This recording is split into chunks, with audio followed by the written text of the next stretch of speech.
여러분 안녕하십니까? 오늘도 하나님의 말씀을 같이 공부하면서 은혜 받기를 원합니다. 하나님이 주신 소중한 하루, 오늘도 말씀과 더불어서 은혜 충만한 귀한 날로 채워갔으면 좋겠습니다. 243강 순서인데요. 망원경으로 보는 데살로니가 후서 첫 번째 시간이 되겠습니다. 데살로니가 후서는 오늘과 내일 두 강의만 하도록 그리 하겠습니다. 자, 오늘 제목은요, 데살로니가에 전해진 바울의 두 번째 편지입니다. 데살로니가 지역에 전해진 사도 바울의 두 번째 편지. 어떤 내용인지 한번 살펴보겠습니다. 자, 데살로니가 후서 들어가기를 볼까요? 서론적인 부분을 함께 살펴보겠습니다. 첫 번째는 명칭입니다. 명칭. 데살로니가 후서의 헬라어 원전의 명칭은 데살로니가인들에게 두 번째 이렇게 되어 있습니다. 데살로니가인들에게 두 번째. 자, 본서 수신자의 지명. 자, 데살로니가라고 하는 지명이 들어갔죠. 자, 그 다음에 인명. 데살로니가인들에게, 데살로니가 사람들에게 했으니까 인명도 들어갑니다. 두 번째 했으니까 그 서신의 발송 순서도 거기에 포함되어 있는 그런 명칭이라고 우리가 볼 수 있겠습니다. 데살로니가에 살고 있던 성도들에게 보내기 위해서 사도 바울이 기록한 두 번째 편지가 바로 이 데살로니가 후서인 것을 알 수가 있습니다. 자, 두 번째는요, 저자와 수신자입니다. 저자는 누구이며 수신자는 누구일까요? 이 데살로니가 후서의 저자는 데살로니가 전서와 동일하게 사도 바울입니다. 바울 서신이니까요.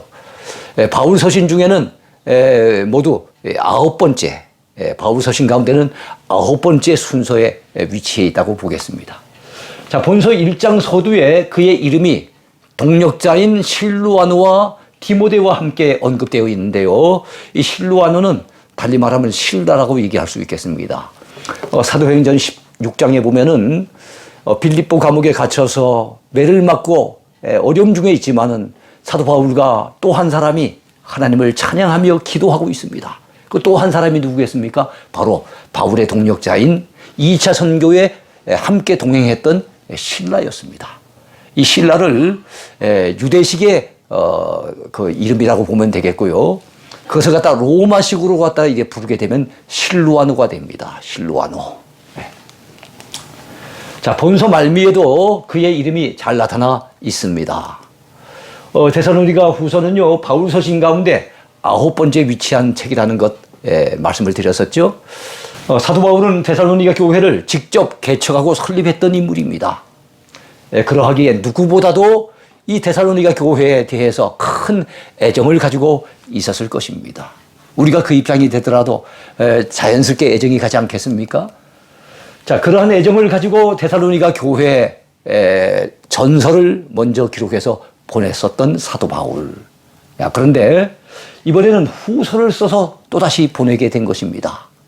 자, 전서를 보낸 지 불과 오래되지 않았을 그 시기에 후서를 써 보내게 됐는데 나름대로 이유가 있지 않았겠습니까? 자, 사도 바울의 편지를 두 번째로 전달받은 이 본서의 수신자는 누구이겠습니까? 하나님 우리 아버지와 주 예수 그리스도 안에 있는 데살로니가인의 교회라고 언급이 되어 있습니다. 데살로니가 후서 1장 1절. 그러니까 어떻게 보면 서두에 그 말씀이 나와 있는 거예요. 자, 그들 대다수는 이미 데살로니가 전서의 내용을 사도 바울로부터 전달받아서 실제로 읽어보고 그 내용을 파악하고 있었을 것입니다. 자, 그들에게 또다시 이제 두 번째 편지가 전달됐는데요. 자, 세 번째는 기록 연대입니다. 그 다음에 이 데살로니가 후서는 언제 기록이 되었을까요? 사도 바울은 데살로니가 전서를 2차 선교 여행 기간 중에 기록을 합니다. 서기 51년에서 52년경에 이걸 기록해요. 그가 데살로니가 전서를 기록할 당시에 어디에 머물러 있었는가 하면 고린도에 머물러 있었을 때입니다. 그때 이 전서를 써서 보냈습니다. 그리고 시간이 좀 흘렀지요. 이 데살로니가 후서는 그로부터 1년 후쯤 시간이 흘러서 서기 52년에서 53년경에 역시 같은 장소입니다. 고린도에서 기록하여 보냈습니다. 이 두 권을 다 고린도에서 기록할 수 있었던 이유는 바로 고린도에서 사도 바울은 1년 6개월 동안 머물렀었거든요. 사도 바울의 선교 여행 중에 가장 오랫동안 머물렀었던 곳은 에베소입니다. 3년 동안 머물렀었죠. 두 번째로 오랫동안 머물렀던 곳이 바로 이 고린도거든요. 1년 6개월 머무르면서 데살로니가 전서와 또 1년 후쯤에는 다시 후서를 기록해서 보냈다는 것을 여러분 참고적으로 알아두시기 바랍니다. 네 번째는 중심 주제입니다. 사실 우리가 데살로니가 후서를 읽어 나가기 전에 중심 주제가 뭔지를 미리 파악을 하고 그 성경을 읽어 나가면 이해하는 데 훨씬 더 수월해질 것입니다. 데살로니가 교회는요, 사도 바울이 2차 선교 여행 당시에 들렀다는 거 이미 말씀을 드렸습니다. 그때 복음을 전하면서 세운 교회가 이 데살로니가 교회인데요. 이 데살로니가 지역은 그리스, 이 헬라 지역의 북쪽에 위치해 있었습니다. 북쪽 지역을 마게도냐 지방, 남쪽 지역을 아가야 지방이라고 했는데 남쪽 지역, 이 아가야 지방의 중심 도시가 고린도였다면 북쪽에 있는 마게도냐 지방의 중심 도시가 바로 데살로니가였습니다. 여러분 데살로니가 교회와 관련된 이 데살로니가 선교와 관련된 기록을 찾아보려고 한다면 사도행전 17장을 우리가 읽어봐야 됩니다. 사도행전 17장에 보면 사도 바울의 이 데살로니가 전도 사역이 아주 잘 소상하게 알려져 있는데요. 그 당시 그 전도 사역이 결코 쉽지 않았어요. 왜냐하면 유대인들이 엄청나게 반대를 하고 강력하게 저항해 왔기 때문에 그렇습니다. 어제는 사도 바울이 복음 전하기 위해서 또 곳곳마다 교회를 세우기 위해서 선교 여행을 다닐 때 가장 극렬하게 저항하는 자들이 바로 유대인들이었어요. 동족들인데도 불구하고 그들은 사도 바울의 발목을 잡았습니다. 자, 그래서 사도 바울 일행과 또 새로 믿게 된 그 지역의 이 기독 신자들에 대해서 엄청나게 박해를 가해 왔습니다. 사도 바울 일행은 그곳에서 전도 사역을 더 이상 오랫동안 감당하지 못하고 결국 서둘러서 피신할 수밖에 없었던 것입니다. 자, 그러하기에 사도 바울은 그리스 남부의 중심 도시인 이 고린도에 내려와 머물러 있으면서도 항상 저 북쪽 지역인 이 데살로니가 지역에 있는 그 교회, 이 데살로니가 교회가 잘 유지되고 있을런가 모르겠구나. 자, 그 교회의 성도들이 과연 신앙을 지키고 있을까? 그거에 대한 관심과 그에 대한 염려가 항상 사도 바울의 마음속에 자리 잡고 있었던 것입니다. 자, 그리하여 그 교회의 형편을 살펴보고자 원하여서 자기 제자를 보내게 되는데 그가 참 사랑하며 신뢰하는 제자 누굽니까? 디모데. 디모데를 이 데살로니가 교회에 파견을 하는 거예요. 그 교회 형편이 어떤지 가서 살펴보고 오라는 겁니다. 자, 그런데 데살로니가 교회는 바울이 생각했던 것보다 훨씬 더 건실하게 잘 성장하고 있었습니다. 건강한 교회로, 좋은 소문 나는 교회로 그렇게 자리 잡고 있었어요. 이 사실을 디모데가 가서 살펴보고 사도 바울에게 보고해 줌으로써 사도 바울은 그 보고를 받고 난 이후에 굉장히 기뻐했던 것을 알 수가 있습니다. 그 숱한 환난과 박해 속에서도 그들이 이 데살로니가 교회 성도들이 주변 교회들의 본이 되었다는 겁니다. 그뿐만 아니라 그들의 믿음의 소문이 각처에 퍼져나가고 있었다는 사실입니다. 자, 그와 같은 디모데의 보고를 접한 사도 바울은 너무너무 기뻤겠죠. 참 감사하고 행복했을 것입니다. 그러면서 이 데살로니가 교회를 향한 칭찬과 격려의 내용을 담아서 이 데살로니가 전서를 기록해서 그들에게 써서 보냈던 거예요. 자, 그 메시지 가운데는 어떤 메시지도 있었습니까? 너희가 환난 가운데 어려움 가운데 참 이 신앙을 지키고 있겠지만 머지않아 예수 그리스도께서 재림에 오시면은 너희들의 그 수고를 다 갚아주실 것이니까 그 주님의 재림을 바라보고 소망 중에 그 어려움들을 잘 견뎌내고 이겨내라고 격려하는 그런 메시지도 포함이 되어 있었습니다. 자, 그런데 안타까운 것은 이 데살로니가 교회 성도들 가운데서는 그 편지를 읽어본 가운데 사도 바울이 그들을 갖다 격려하기 위해서 환난을 이겨내도록 격려하기 위해서 주님의 재림에 대한 소망을 언급을 했던 것을 너무 확대 해석을 해버린 거예요. 확대 해석을 해가지고 너무 예수님의 재림에 대한 지나친 관심을 가지게 됩니다. 네. 그래서 주님의 재림에 대한 사도 바울의 권면을 오해하는 자들이 나타나기 시작한 거예요. 아, 주님이 곧 재림에 오신가 보다.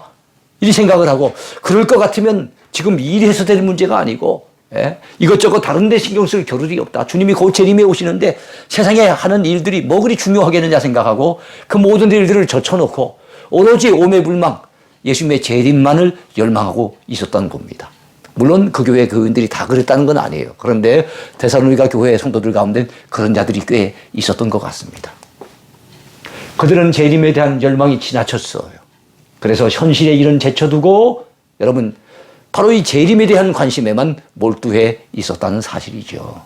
예전에 1992년에 예수님이 재림에 오신다고 해가지고 여러분 그 이장림 목사와 그를 따르는 다미선교회, 다가올 미래를 준비하라. 그래서 다미선교회라고 하는 선교회가 있었는데 거기에 빠진 사람들이 뭐 세상에 다른 일들은 다 젖혀두고 오롯이 거기에만 매달렸던 사실을 우리는 알고 있지 않습니까? 그리하여 교회 질서를 어지럽히고 일만 만드는 자들이 그 교회 안에 생겨났어요. 이 데살로니가 교회 안에 일을 하기는커녕 오히려 일만 만드는 자들이 나타나게 된 거예요. 이러한 데살로니가 교회의 문제점을 간파하게 된 사도 바울은 아, 이걸 그냥 내버려둬서는 안 되겠구나. 그들에게 이런 잘못된 재림 신앙을 갖다 바로 잡아줘야 되겠구나. 그래서 바른 재림 신앙, 바른 종말론 신앙을 갖다 가지도록 그렇게 기도해야 되겠구나라고 생각을 하고 바로 이 본서인 데살로니가 후서를 기록하여 보내게 되었던 것입니다. 그러므로 본서는 자연스레 사도 바울의 이 종말론 신학의 경향을 띠게 됩니다. 그래서 데살로니가 전서와 후서는 사도 바울의 종말론 신학 그리고 재림론 신앙이라고 하는 그런 주제로 엮어지게 됩니다. 자, 다섯 번째 핵심 요절입니다. 여러분 데살로니가 후서를 관통하는 가장 중요한 중심 주제와 관련해서 여러분 그와 연결이 되는 핵심 요절이 어떤 구절이 있을까요? 자, 데살로니가 후서의 핵심어는 먼저 환난이라고 하는 단어가 나옵니다. 데살로니가 후서 1장 4절, 5절, 6절, 7절에 환난이라는 말이 4번이나 연거푸 등장하고 있습니다. 두 번째는 또 이런 단어가 2장 15절과 17절과 또 3장 3절에 나타나는데 이 단어는 어떤 단어일까요?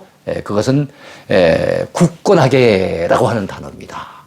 여러분 주님의 재림이 곧 이루어진다고 마음이 막 요동치며 흔들리는 자들을 믿음으로 굳건하게 세우기 위해서 그 편지를 써서 보낸 거예요. 그래서 굳건하게라고 하는 단어가 굉장히 또 중요한 단어로 등장합니다. 그 다음에 일이라고 하는 단어입니다. 주님을 위해서 일해야 될 그들이 일하기는커녕 일만 만드는 자들이 되고 있는 거예요. 그럴 것 같으면 일하기 싫어하거든 아예 먹지도 말게 하라고 하면서 계속 일에 대한 언급이 많이 등장하고 있습니다. 자, 이런 단어들을 참고해서 여러분 재림을 준비하는 올바른 자세를 강조하는 이 데살로니가 후서의 요절은 데살로니가 후서 2장 2절 말씀이라고 볼 수 있겠습니다. 어떤 내용입니까? 영으로나 또는 말로나 또는 우리에게서 받았다 하는 편지로나. 자, 이게 무슨 뜻일까요?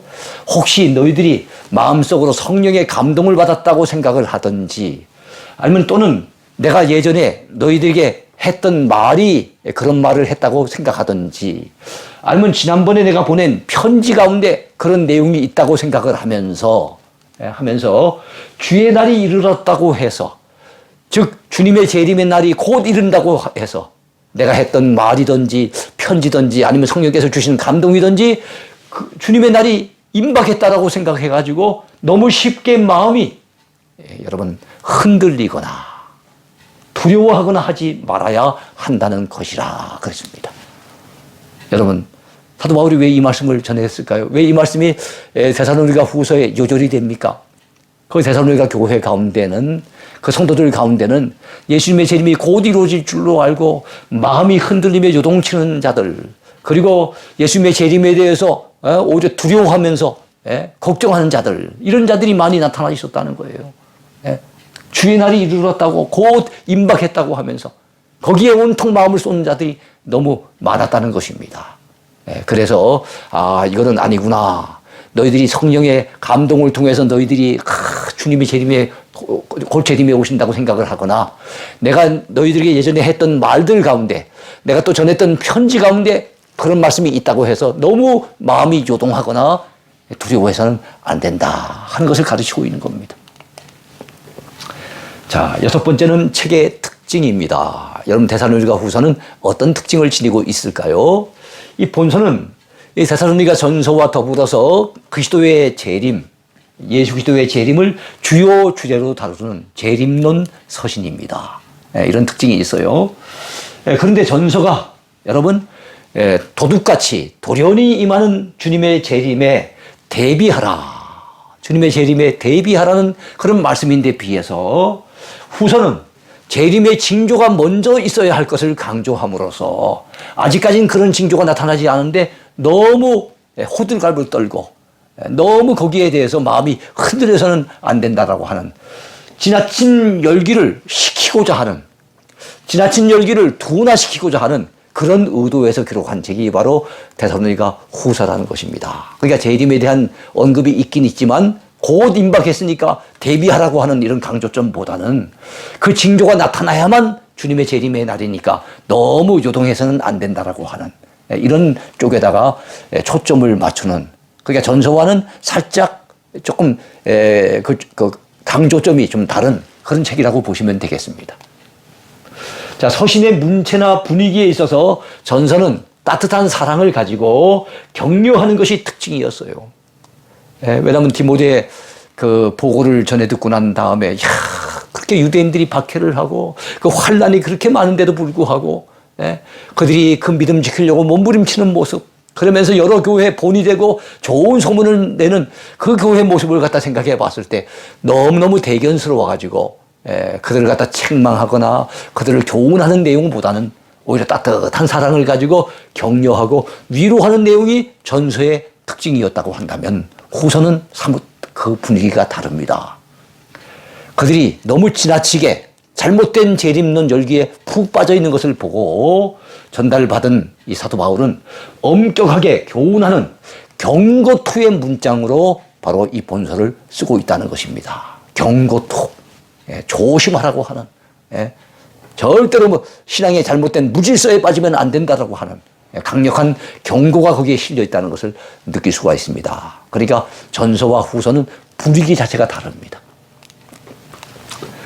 자, 7번째 주제인데요. 별명입니다. 데살로니가 후서는 어떤 별명을 가진 책일까요? 데살로니가 후서는요, 전서와 마찬가지로 재림론 서신이죠. 바울의 종말론이라고 이렇게 불려집니다. 그러니까 후서와 전서는 그 분위기는 사뭇 다르지만 그 별명은 거의 같은 별명이라 이렇게 보시면 될 것 같아요. 다만 예수 그리스도의 재림을 강조하되 그 징조가 먼저 나타나야 된다는 것을 강조하고 있는 이 본서는요, 마음으로 너무 요동하지 말 것을 강조하는 면이 전서와는 좀 다른 면이다 이렇게 보시면 되겠습니다. 그러니까 재림에 대한 언급은 있지만 그 징조를 갖다가 얘기를 하고 그걸 강조함으로써 너무 지나친 재림 열기에 빠지는 것을 갖다 경계하는 그런 내용으로 되어져 있는 책입니다. 자, 8번째 구조 분석입니다. 여러분 데살로니가 후서는 어떤 구조로 이루어져 있을까요? 자, 먼저는 말세를 만난 그리스도인들이 가져야 할 마음가짐에 대해서 1장에서 언급하고 있습니다. 그렇습니다. 우리는 지금 말세를 살아가고 있지요. 여러분 말세는 예수님의 초림 때부터 재림 때까지가 다 말세예요. 그 중에서도 요즘은 말세 지말이라 그래서 말세 중에서도 말세라고 볼 수가 있겠지요. 자, 어쨌든 이 말세를 만난 그리스도인들은 어떤 마음 자세를 가지고 살아가야 할까요? 환란에 처한 자들을 격려하기 위해서 이 1장 메시지가 기록이 됩니다. 격려의 내용이 어떤 것이 있을까요? 믿음의 성장과 인내가 필요함을 강조하는 메시지예요. 여러분 말세를 만난 성도들이 가져야 될 것, 마음의 자세 가운데 하나는 무엇입니까? 믿음이 자라야 된다는 거예요. 믿음이 성장하고 성숙해야 된다는 겁니다. 그리고 좀 힘들고 어려운 환란이 있을지라도 인내해야 된다는 겁니다. 왜요? 주님께서 그 수고를 다 알아주시고 갚아주실 때가 올 테니까. 그때를 내다보면서 참고 견디고 인내해야 되는데 믿음 없이는 인내할 수 없잖아요. 믿음이 약하면 또 인내하기가 힘들잖아요. 그러니까 믿음이 있어야 되고 믿음이 자라야 된다는 것을 강조하는 내용이 바로 1장에 나와 있습니다. 그래서 믿음이 성장해서 정말로 인내 가운데 이 환난을 잘 견디고 이겨낼 것을 강조하는 메시지가 1장에 나와 있습니다. 자, 두 번째 주제인데요. 그건 2장의 내용입니다. 여러분, 데살로니가 후서는 3장밖에 안 되는 짤막한 책이에요. 2장 가운데는 어떤 내용의 주제가 펼쳐지고 있을까요? 말세를 만난 그리스도인들이 가져야 할 지식에 대해서 언급하고 있습니다. 적어도 말세를 살아간다고 한다면 그리스도인들이 이 정도의 지식은 알고 있어야 된다는 것을 강조하고 있는 거예요. 그 어떤 지식이겠습니까? 바로 주님의 재림과 관련된 지식인 거예요. 주의 날이 이르렀다고 요동하는 자들이 있는데요. 이 요동하는 자들을 굳건하게 하기 위해서 여러분 바로 이 말씀을 갖다가 전한다는 거예요. 2장의 말씀들. 주의 날 하면은요, 신약 성경 가운데 주의 날은 예수님의 재림의 날을 언급합니다. 구약에도 이 주의 날이 비슷한 말씀이 나오는데요. 여호와의 날이라고 하는 거예요. 여호와 하나님께서 강력하게 역사 속에 개입하시는 그 날이에요. 어떤 날입니까? 악한 자들에게는 하나님이 심판하시는 날입니다. 그리고 택한 백성들은요, 하나님께서 그 어려운 위기 가운데 강력하게 간섭하셔서 구원해내시는, 기적적으로 건져내시는 그 날. 그것이 바로 여호와의 날에 해당됩니다. 근데 그 여호와의 날이 신약시대 때로 오면은 주의 날에 대해서 언급을 하고요. 이 주의 날은 우리 안 믿는 자들에게 어떻게 되겠습니까? 안 믿는 자들에게는 정말 그날은 제삿날입니다. 완전히 이 땅이 심판받는 날입니다. 그러나 우리 믿는 자들에게는 주의 날이 어떤 날입니까? 그날은 잔칫날이죠. 우리 주님을 기쁨으로 맞이하고 그리고 우리의 구원이 완성되어지는, 우리의 오랜 소망이 이루어지는 그 날이 어떤 날입니까? 주의 날이 되는 거예요. 그래서 신약성경에 주의 날이 종종 언급이 되는데 문제는 이 주의 날이 이르렀다고 해가지고 마음이 흔들리고 요동하고 두려워하고 이런 자들이 돼서는 안 된다는 거예요. 그래서 그런 자들을 마음을 굳건하게 하고 믿음을 굳건하게 하기 위해서 2장에 있는 여러 말씀들이 언급이 되는 겁니다. 자, 또 말세의 징조가 나타나야 한다는 것을 또 2장에서 언급하고 있는데요. 말세의 징조 가운데 데살로니가 후서에서 언급하는 징조 가운데 하나는 무엇입니까? 그것은 바로 불법의 사람이 등장해야 한다는 것을 강조하고 있습니다. 불법의 사람. 불법을 자행하는 사람. 그리고 많은 사람들을 미혹해서 결국엔 불법에 빠지도록 만드는 사람. 이런 자가 있어요. 바로 이 적그리스도입니다.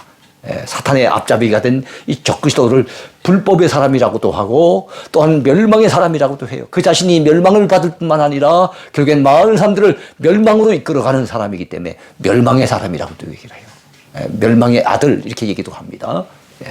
이런 자가 등장하는 것이 바로 주님의 재림이 임박했다라고 하는 하나의 사인이며 징조라는 겁니다. 근데 사도 바울 당시에는 그런 사인은 아직 나타나지 않았다는 거예요.